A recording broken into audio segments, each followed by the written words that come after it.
Brethren, you'll be wondering, I expect, why this 41st edition of Worcestershire Square News is so different from the previous 40 in format. And the reason for that is quite simple, that I wanted to take this opportunity of saying thank you to all those who worked so hard over the last year in preparing and issuing Square News to all of us.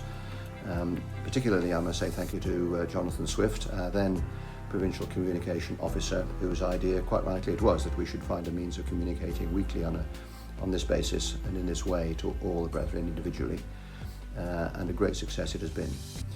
To his successor, Brodie Swain, who's carried it forward so successfully, to the editor, Andy Philpott, deputy editor, Chris Phillips, and all those who supported in producing copy and material for it. Must include, of course, the name of Ian Charrett, our Provincial Grand Secretary, who has arisen early every Monday morning to dispatch each email to us individually at about 7 o'clock on that morning.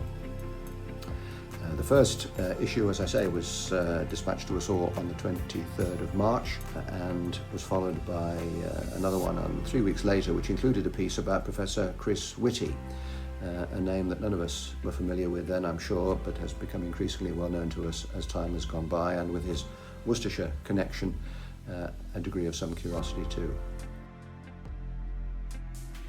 Later editions of the Square News included much about your charitable work and considerable efforts over the year, and I'm grateful to all of you, and I'm sure the recipients are, for what you've done for many local charities in Worcestershire through the work of WAMCO.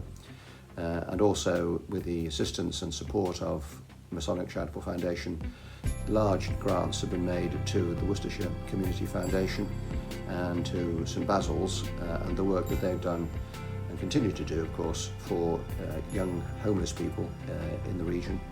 And I'm very pleased to be able to say that over the last 3 years we've been able to donate through the MCF some £80,000 in support of their work.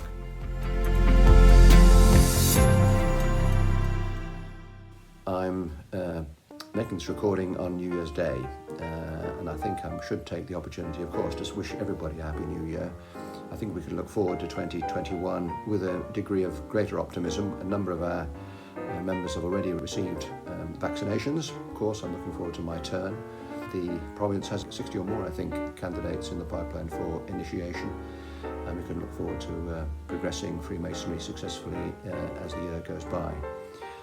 I hope it won't be too long before we can come together again, but in the meantime I think now is the time to begin to plan for meetings, to make sure that we're ready for when the time comes that we can be meeting probably starting on a staged basis, but increasingly rapidly.